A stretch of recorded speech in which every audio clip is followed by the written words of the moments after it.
So, hi everybody. I know we're talking about pollen. I wish I knew what Justin was asking me, but for some reason I can't hear him. So, as long as you guys can hear me, let's take it to the maps to show you what's going on. Pollen is the worst. You just caught me right before getting on here. That my eyes continue to water. It's just been so bad.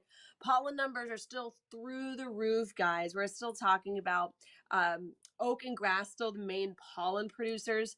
Now, an interesting little fact though, because we had such a wet and stormy, kind of cooler than normal winter because of La Nina, I'm sorry, because of El Nino, we were anticipating that cool, wet season to kind of continue into at least March, which it certainly has. But because we've seen so much rain, it kind of dampened our pollen season earlier in the Mm. year, which is great. So technically, this pollen season has actually been delayed about 10 to 20 days. So we're really kind of in the thick of it right now.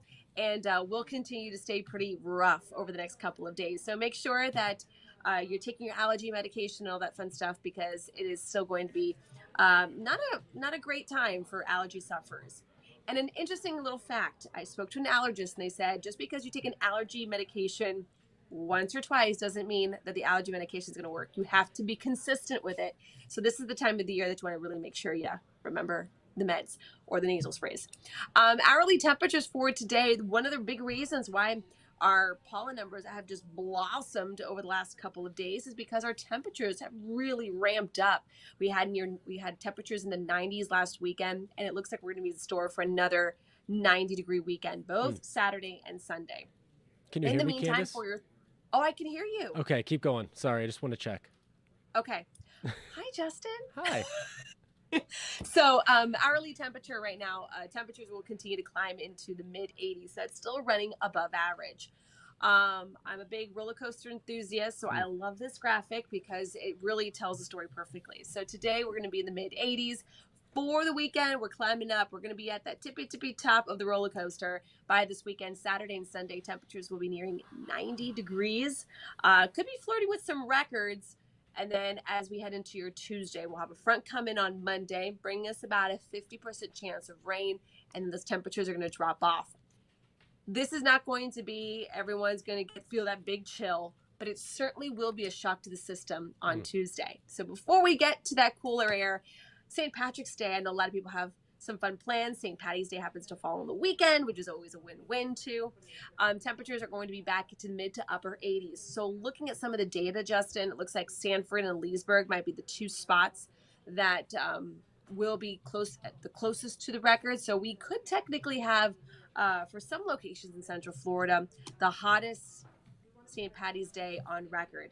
The front comes through Monday, and then just in time for us to ring in the official start at astronomical spring, which, by the way, is March 19th on Tuesday. Mm. Temperatures are going to go from near 90 on Sunday down to barely getting to the 70s in our far northern zone. So 73 will be your forecast high, for instance, in Orlando. So it's interesting how we cool down right when we start spring, which spring officially begins at 11:06 in the evening. But Mm. here's your 7 day. I mean, it doesn't look horrible.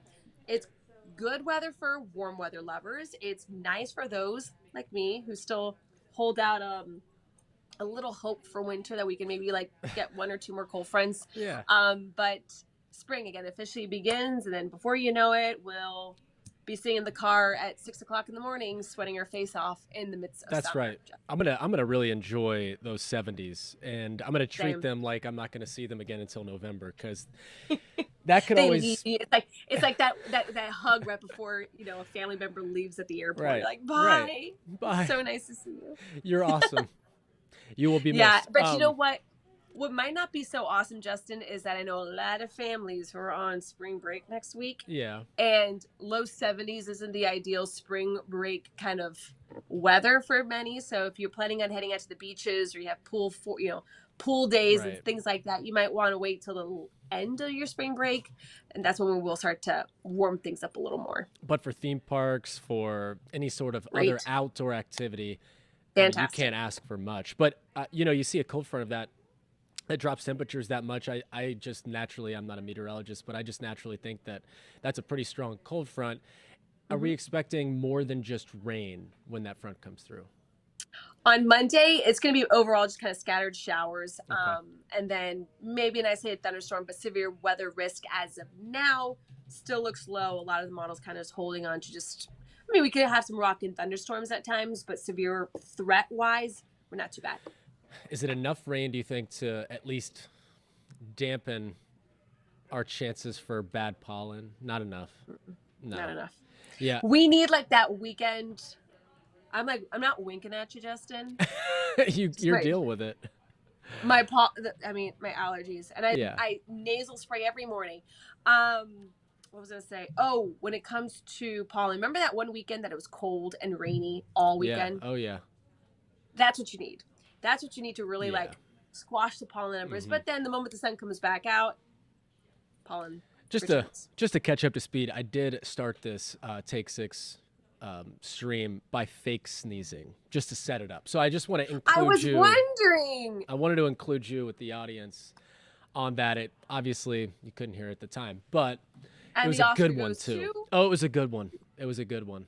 Let me see it. No. That's a one-time thing.